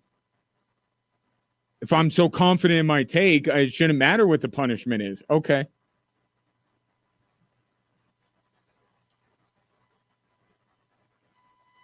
Climb up to the top of Garden of the Gods and jump off if we're wrong about the bet. Like, look. Okay, I have 2 kids. I am the sole provider for those 2 kids. I'm not putting myself in harm's way, no matter how sure I am. Albert says raw egg to the top of the head. That could be something. See, that's constructive. Telling me to basically put myself in the hospital or put you in the hospital. Why am I falling for this? I don't want you, Tom, to get hypothermia in February. I want you, Dave, to get hypothermia. I'm looking out for you. You think I'm protecting myself. No. I'm protecting you. Something you would not do for me, I assure you. So we'll figure that out. We got just some kind of other dessert to the back of the head and a ride to the top of the head. We'll figure something out because tomorrow, oh boy, I think that's what tomorrow's going to be about. It's going to be about all the things I say about the NFL season that you disagree with. I'm sure there will be something regarding who finishes at top of the AFC West. But now we got one. So one that's out there. I will make the bet with B-Van that Julian Lewis will start a football game this season for CU with a healthy Caden Salter. I also have a bet with a coworker that Shedeur Sanders will start a game this season. No caveats.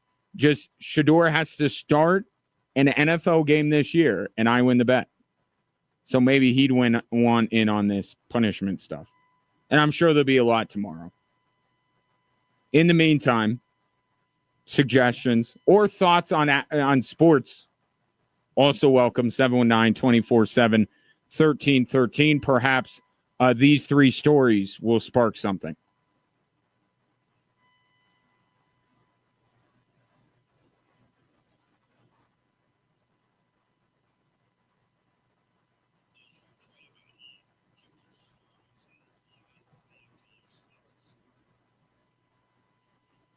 Oh, I like this one from Albert. I have to run.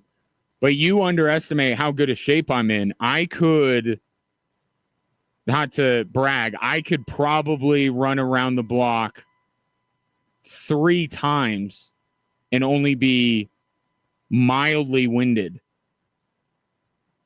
No, twice. I could make it around. So I got like 2 really bad takes that I can sustain. A third I cannot. All right. We'll figure that more out later. Let's start here with the Broncos in story number 1. Here's Sean Payton At this point forward, and I appreciate the question, at this point forward, I'm not going to talk one thing about player injuries. We'll report what we're required to report, but you'll never hear me talk about how I feel it's going or any of that. And then really there's no advantage for me to discuss it. Oh, Sean Payton's ready for the season. Are you? That question, the question that was posed to him was about Dre Greenlaw, who was not practicing again today, just a few days away from the season opener. And we've been at this for a couple weeks now, yes, with Dre Greenlaw. Somebody who came in, and here's the reason for it, right? Here's the reason why this is not nothing. Dre Greenlaw was available for the Denver Broncos to sign because of his injury history with the San Francisco 49ers. So when he is being hampered by injury on a team that outside of that, you have to say, pretty healthy. That's one thing I'll say for the Denver Broncos. I didn't love their preseason performance, but I will say that they haven't traded generational defensive talent. They haven't lost their left tackle for the season. Like some of these other things that we're seeing with other teams that are not making you feel quite as good about them going into the year. Broncos don't really have that. This is the closest thing. Bo Nix is healthy. Cortland Sutton's healthy. All the offensive line, everything's good. But there is Dre Greenlaw, and he is kind of sticking out like a sore thumb a little bit here. But even though he came to the Broncos with some injury concerns, he's a big get. He was an important add to this roster. And if he's got something that's going to hamper him and all of a sudden they're keeping him out of Sunday, and then maybe it's not responding the way they want it to for week 2, and now all of a sudden you're at the, with all due respect to the Titans and Colts, the real part of the schedule, and Dre Greenlaw's not 100%. And that's a divisional game in week 3. So being Wednesday, there's still a chance that he plays. But when it's, you have to consider who the player is. Dre Greenlaw has had his battles, unfortunately, with injury. Not his fault. Injuries happen. This is not an indictment of Dre Greenlaw. But this is, because it's him, a cause for some level of concern, I believe, for his status going into the year. But if he doesn't happen to play, this is just another thing that you are thankful, if you're a Broncos fan, that you're starting the season with who you're starting the season with. And at the beginning of the show today, I compared the Broncos' start of the schedule to that of a major college football team. We know what a lot of college football teams who don't take a big payday somewhere tend to do early in the season. Right? They schedule advantageous matchups. Why do they do that? Get out of the gate strong? Sure. To not derail any momentum that they have going into the season, right? If hopes are high, you don't want to, have a chance that you stub your toe and it all comes crashing down. But also it's to get ready for when things pick up, when the games of significance come along. And for the Denver Broncos, they didn't choose this schedule. To me, this is the NFL kind of making up for last year in a way, because they did give the Broncos 2 pretty difficult matchups right out of the gate for a team starting a rookie quarterback. But now they get kind of the reverse of that. They get two teams that aren't well thought of, that don't have a lot going for them, and the Broncos can use these games to get themselves ready to do what they were not able to accomplish during the preseason, and that's get this first-team offense clicking. And then by the time they play the Chargers in week 3, a game of great consequence, the Broncos are in a better spot. Now, none of this was planned. It's just the way that the cards were dealt, so to speak. But the Broncos can use this like college teams use the first part of their schedule. But that also makes it so there is much more for the Broncos to lose this Sunday than gain. You're not going to say, plan the parade because they beat the Tennessee Titans. Right? But you will have your faith in this football team shaken quite a bit if they stub their toe and lose by some chance to Tennessee. So there's more to lose than to gain for the Broncos in weeks 1 and 2, but there are things to gain. And you're going to want Dre Greenlaw to be a part of those things, to have him up to 100% and ready to go. And maybe that's why they ultimately hold him out on Sunday. We'll see.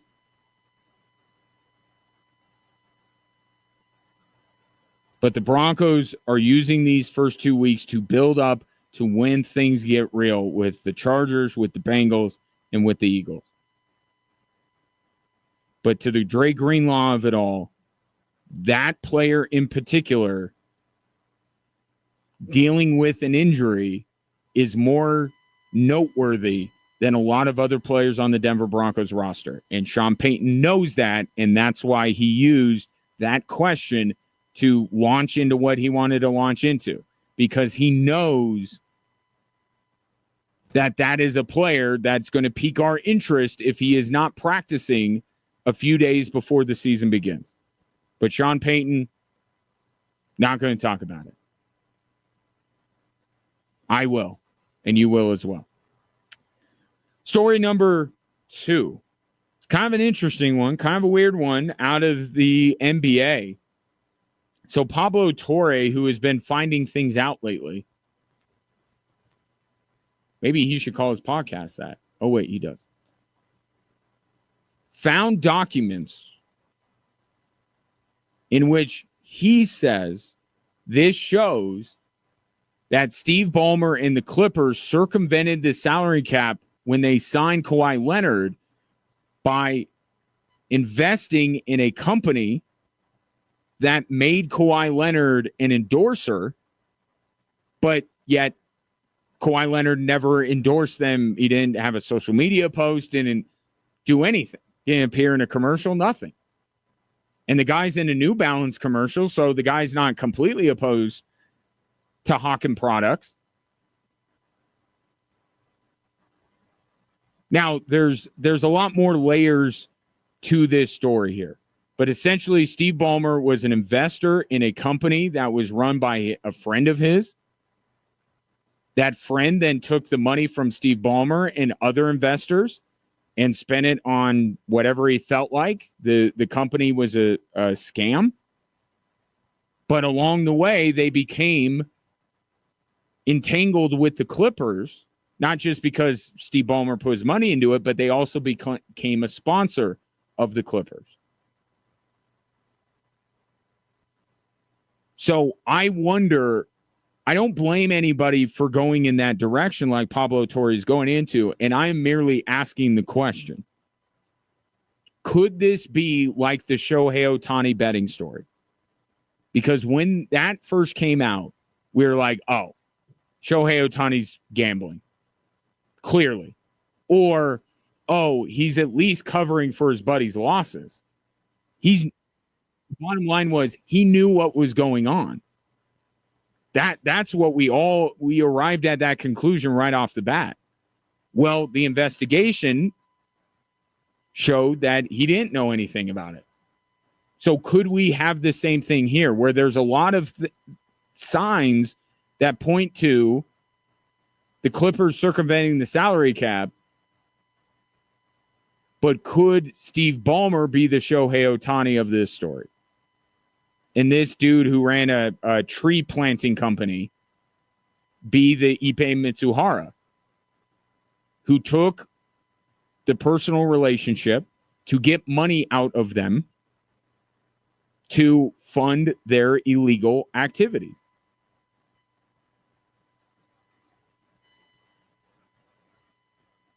If the Clippers, regardless of what side of the fence you fall on, the NBA has to fully investigate this, and they have announced that they will. They have to. If the Clippers are found to have circumvented the salary cap by essentially paying Kawhi Leonard under the table through a fraudulent company, the precedent that has been set in the NBA is that these contracts with Kawhi Leonard will be null and void. And one of the most impactful NBA players, when he's healthy, will become a free agent in a league that has no money. No one has any money. I mean, they have money, but in terms of the salary cap, they have no money. So if this were to happen to Kawhi Leonard like it happened to Joe Smith back what feels like a million years ago, nobody has any money to pay Kawhi Leonard. He's going to have to sign for the vet minimum somewhere. And could you imagine adding Kawhi Leonard at the vet minimum? You talk about, oh, Kawhi Leonard is not worth the money. Well, now it's much less money that you're talking about.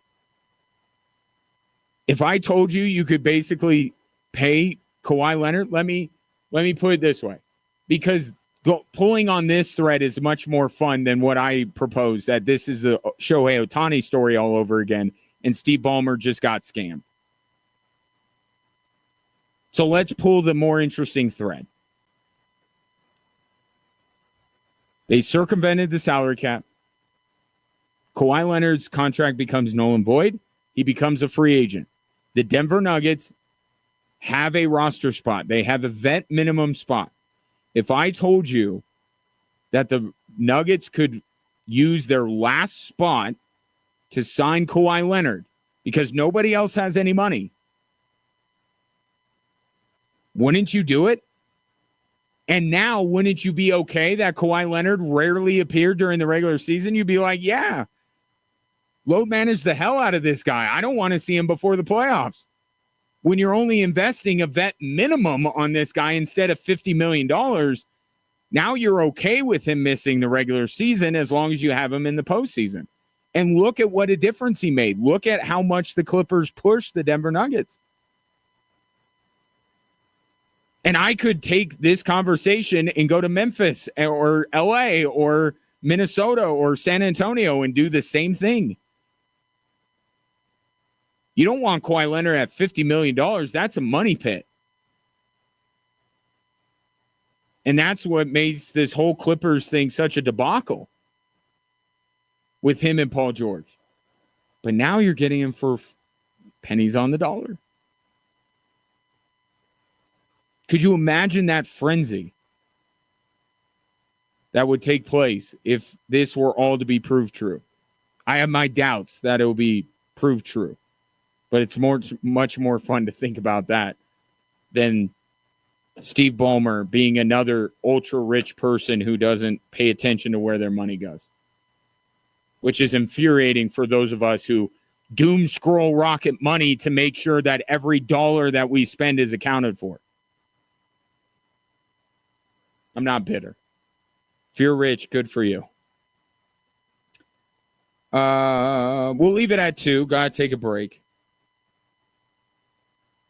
I think we've kind of gotten into the third story, which is my theory that Deion Sanders is contemplating a quarterback change.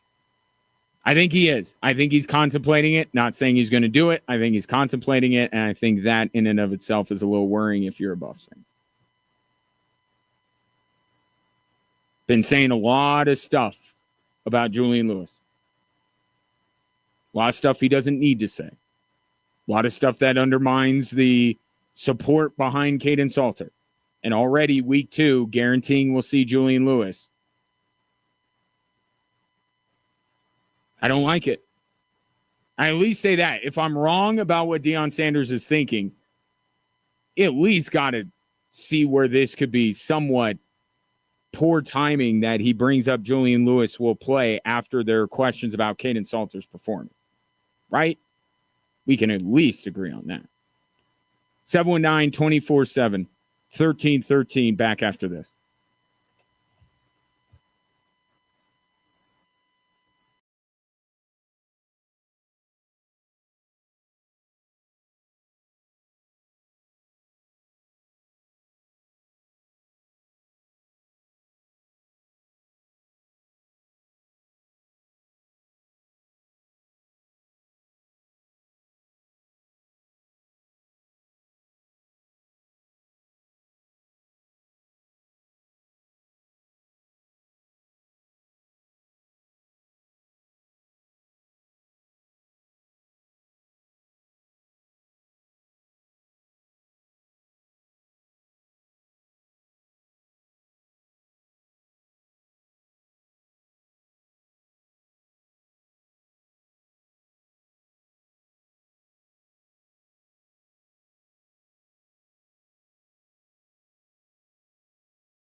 This week's nominees for our Extra Sports Athlete of the Week, sponsored by Blackjack Pizza, are up and available for your vote at extrasports1300.com. They are Ashlyn Delaney of the Classical Academy, Thomas Buckmiller of Coronado, Manuel Cuellar of Harrison, and Bella Holcomb of Discovery Canyon. To find out what they did on the field, and the court, volleyball, to find out what they did on the playing surface of their sport. To deserve nomination and to cast your vote, go to extrasports1300.com. And while you're there, please submit your own nomination. And I could tell you there's a very good chance that they will be up for your vote next week. Can't guarantee it, but I think there's a pretty good chance. A couple of your texts. B Van says, can't listen every day, but I'll be tracking what happens at CU and what the drive time punishment will be. I know for a fact that you will be back if by the end of the year and we haven't seen Julian Lewis in a starting role with a healthy Caden Salter. I promise you'll be back that day. And while extra credit for listening every day, not a requirement, does not void the bet, because I very much appreciate any amount of time, any amount of days that you listen to this tomfoolery that I put on the airwaves for 3 hours every day. Tom says we should send Pablo Torre to Denver to find out why the Rockies suck so bad. That would be his shortest podcast ever. This week on Pablo Torre finds out why are the Rockies so bad. Dick Monfort. That's the end of the podcast. But nothing serious, but like if something like what's happening with Steve Ballmer could happen to Dick Monfort, it's not a crime. I don't think it's a sports crime. So is it okay to say that I hope something like this comes to light? Like maybe that's why what Pablo Torre can find out. Dig up some dirt on this guy. Not like real life dirt, just like sports dirt. Did he get Hunter Goodman a no-show endorsement?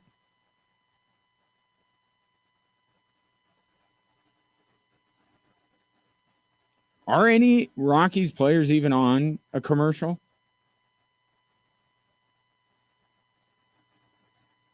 I don't think so.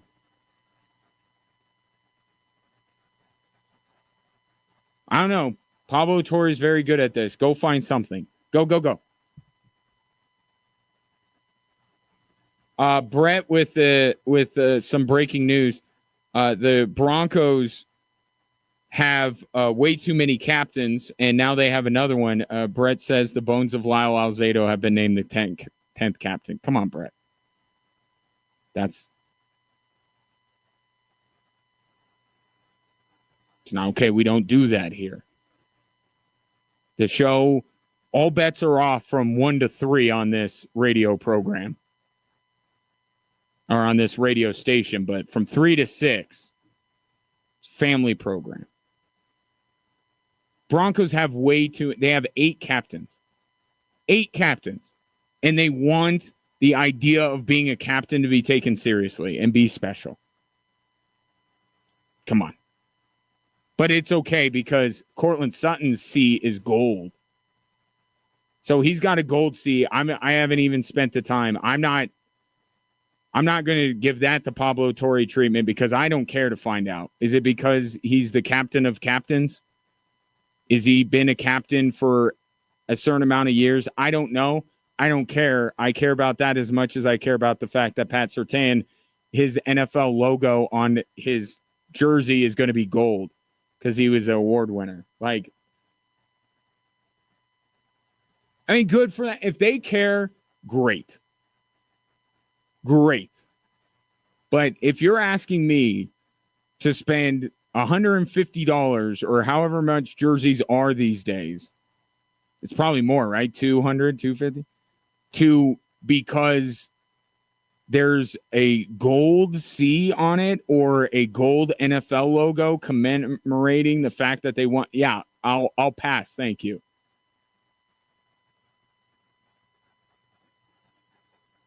Until the guy gets traded, I think if you get one Surtain jersey, do not feel compelled to purchase the Surtain jersey with the gold NFL logo, if that even does go on sale. But it's fine. It's your thing. It's their thing. That's the fact of the matter, right? It's for them. Just don't tell me I need to care about this. That's all I'm asking. Because I care about other much more important things. Like this from the NBA. The All-Star format. It has been decided. And I know what you're thinking. NBA All-Star Game, who cares? Stay with me. There will be 3 teams consisting of 8 players. 2 of those teams will be comprised of the best American basketball players of that season. 1 8-team squad will be comprised of the best players from every other country in the world. We'll have 2 USA teams, 1 world team. Why am I bringing this up? 1, because this is about USA versus the world. If I can just say that off the top, why do we need 3 teams? 2 teams, USA, world. That's it. So I'm being nitpicky. I know this is still a step in the right direction, but it's not. We're not there yet, NBA. 1 12 team of the best American players, because the fact of the matter is the best 4 players in the world are not from America. So you're basically saying, are there 16 deserving American All-Stars? Let's go down that list using the Ringer as a guide. Okay, because I didn't spend a lot of time. I'm thinking about something else when it comes to Team World. So the Ringer ranked the best players in the NBA: Jokic, Shea, Giannis, Luka. 1 through 4, non-American. So already, the best 4 players in the world, the 4 most deserving All-Stars, would not be on Team USA, either of the Team USAs. Then we get to Steph. Then Edwards. Halliburton's out next year. Donovan Mitchell. Although didn't he play for the Team World because his mother is Dominican or something like that? They'll have to figure that out with Donovan Mitchell and with Karl Anthony Towns. But let's count Donovan Mitchell as American for now. Because if we don't, then it will be much more difficult to field 16 deserving All-Stars from America. Jalen Brunson. Jason Tatum out for the year. Then you get Wemby. He'd be on Team World. Then you have LeBron. Then you have Anthony Davis. Then you have Kevin Durant. And you have Kawhi Leonard. Granted, he is on a team next year. And Cade Cunningham. There's 1 team. I'm sure they'll balance them out in some way, but that's 1 team. Pretty good team. Pretty good Team World. Team America, right? Now we go beyond. Got to get 8 more players. Evan Mobley. Karl Anthony Towns, if he plays for America, he might play for Team World. That's TBD. Devin Booker, Jalen Williams, Jaylen Brown, Paulo Banchero, Pascal Siakam, he beat Team World, Jimmy Butler, Jaren Jackson Jr., De'Aaron Fox, Chet Holmgren. See what I'm saying here? Do we need that many American All-Stars? I don't think so. But at least they're doing the Team USA versus Team World concept. Here's where it's significant for you. Because you have been put in the position, other than Aaron Gordon, to really more root for Team World in such occasions. And this is a safe space. You can admit that part of you wanted to see Nikola Jokic beat Team USA in the Olympics. This is a safe space. You can admit it. You are conditioned as a Nuggets fan to have a soft spot in your heart for Team World or players or teams from countries not America, right? Nikola Jokic is a shoo-in. The next best player on the Nuggets is far from that. And what I have been saying about Jamal Murray, this year, he needs to be an all-star. And the only pushback I've gotten is the numbers game of it all. Like, well, Jamal Murray, he may not be enough it just may be too many players in front of him. Well, now, given this system, tell me 8 international players that should be better, that you definitely say can be better than Jamal Murray this year. And that's okay. Because I got 5 that would apply. Giannis, Jokic, SGA, Wemby, Luka, that's fine.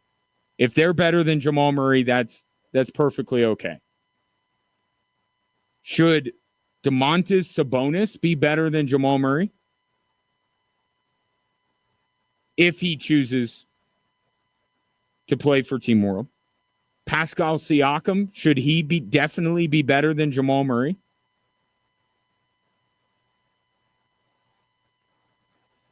Jamal Murray absolutely should be one of the 8 members of Team World. Absolutely. There aren't 8 international players that should be better than Jamal Murray. But yet, his play on a year-to-year basis during the regular season makes you think that can be true. Even if, let's throw in, let's say Donovan Mitchell, although let me go this route. You know the history between Donovan Mitchell and Jamal Murray. Should Donovan Mitchell be an absolute shoo-in above Jamal Murray? I know that's been the case, but you saw what the two of them did head-to-head. Donovan Mitchell shouldn't be easily better than Jamal Murray. Donovan Mitchell shouldn't. So even if he plays for Team World, he shouldn't be obviously over Jamal Murray. And let's even throw Karl-Anthony Towns in there. Should he definitely be in over Jamal Murray? You don't have the expectation that Jamal Murray can be better than Karl-Anthony Towns or Rudy Gobert. Let's throw in another one. Can't Jamal Murray be more deserving of an all-star nod than Rudy Gobert?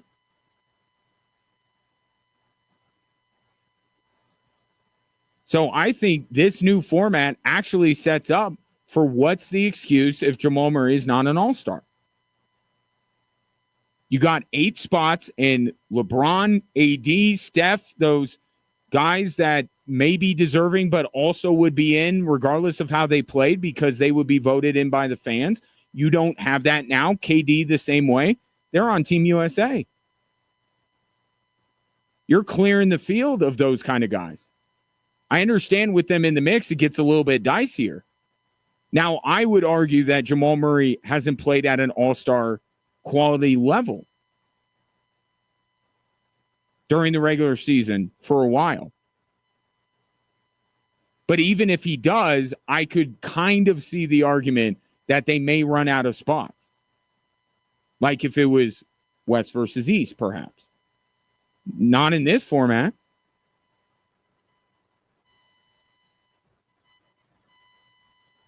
Jamal Murray should be, for the first time ever, an all-star teammate of Nikola Jokic. I know Russell Westbrook has been but an active teammate going to an all-star game with Nikola Jokic. That has to happen this year. Right? What's the argument for it to not, unless he's hurt? Which, given his history, that would be a little bit of a problem, wouldn't it? I mean, I would understand if he was hurt that he didn't make the all-star team, but that's kind of part of the Jamal Murray question here. I don't think there's any reason. And plus, you throw in the shirtless workout videos that came out from Las Vegas saying Jamal Murray's in great shape. Jamal Murray's already in midseason form. Okay, cool. 8 spots on Team World, and 5 of them you can reasonably say Jamal Murray should not get. Outside of that, absolutely should be. You know, Pascal Siakam's going to go it this season without Halliburton.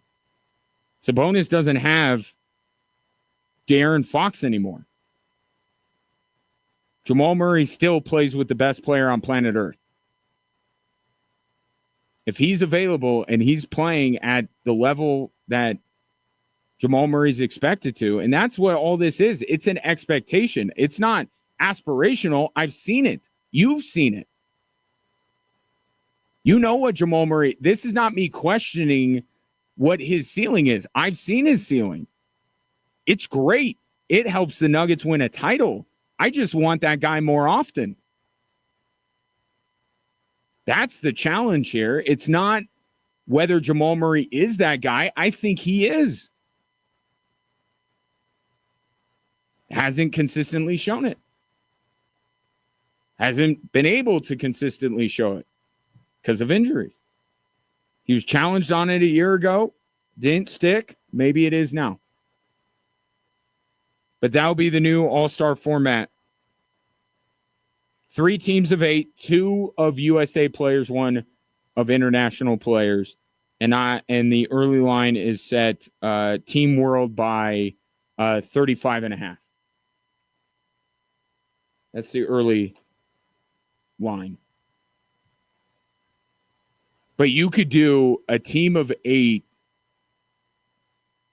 of the aging all-stars. Curry, LeBron, KD. Anthony Davis isn't that old, but his body, the way it reacts, it's much older than his age indicates. You could put those guys on a team, and then you could have the younger players on a team. They tried to do that a little bit last year. But I will give the NBA credit. I mean, it took them a long time to get here, but they're finally here. USA versus the world. Only way this is going to work. It's not the ideal format. It wasn't the format I picked, but as long as it's Team USA versus Team World, they got a chance to make the NBA All-Star game something more than a sham and a farce and a waste of our time and a running joke.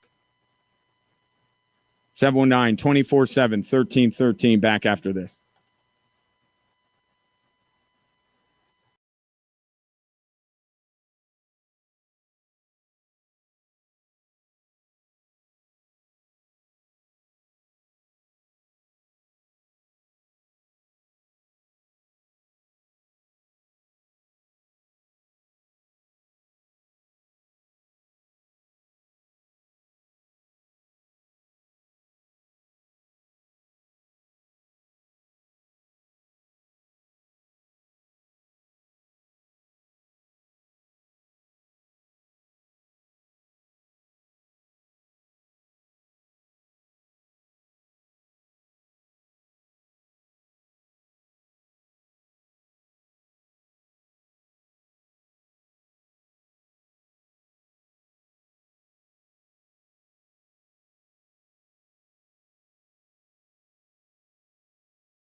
Couple of news and notes before we finish things out for today. Matt Chapman, Giants, I think he plays third base for them. They move these guys all around the place. But Matt Chapman of the Giants has been punished rightly for escalating the kerfuffle last night between the Giants and the Rockies. He has been suspended for one game. That's like 1/162nd of the season.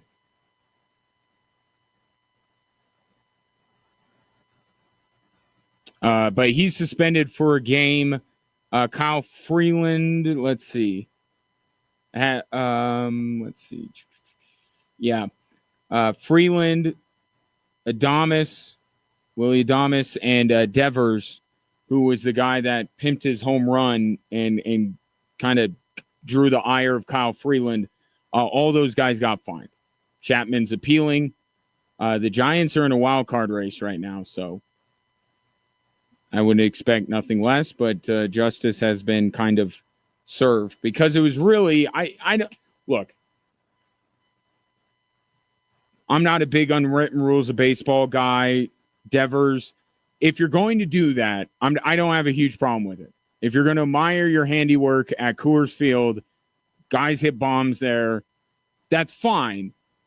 But understand that what Kyle Freeland did is also justified. But it would have been just that. We move on, but then here comes Matt Chapman, bumps into Kyle Freeland and sets everything off.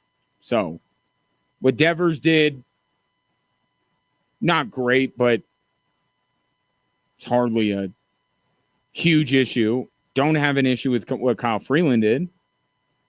But what Matt Chapman did, that's what turned it into a fight. So that's the resolution of that. So Switchbacks later this month are going to play Hartford Athletic.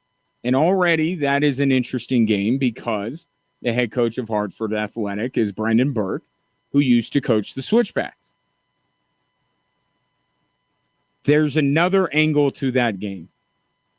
Hartford Athletic today has signed former Switchback striker and former league MVP, Haji Berry. The plot thickens. Haji Berry, who the Switchbacks gave a better opportunity that Haji Berry wanted by playing overseas. They gave him that opportunity. Use the then record transfer fee to reinvest into a club that ultimately became champions. So it worked out.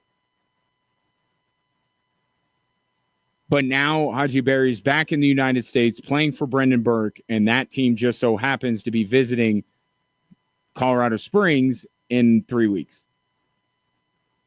And they only play Hartford like once because they're an Eastern Conference team.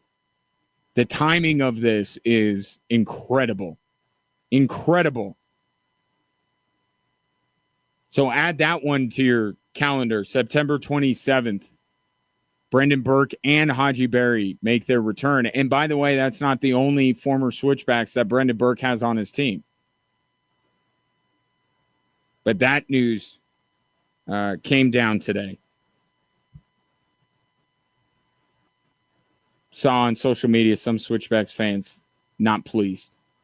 I think it's fine. It worked out for the Switchbacks. Like, they won a title. But it will make that game on the 27th interesting. And one NFL note that we'll get more into in the next couple of days, Friday. I can tell you for a fact, we'll talk about this even more on Friday. Najee Harris has been is expected to start against the Chiefs in Sao Paulo on Friday. And if you have been following Najee Harris, you will know that It was a question whether he was going to play at all, but also Jim Harbaugh talked about Najee Harris's echolocation that he has developed. But that is a significant bit of news in advance of, shall we say, the encore of the NFL season, right? You got the game tomorrow night, the big one with the Eagles opening up against the Cowboys. Then on Friday, you get Chiefs, Chargers, and then the Sunday slate. By the way, tomorrow night's game, Friday night's game, got Rams and Texans in the afternoon on Sunday, got Sunday Night Football, Monday Night Football. We will be off and running, and we are your home for prime time football. Sunday night, Monday night, Thursday night from our friends at Westwood One. And you can listen on air, online, and through the app.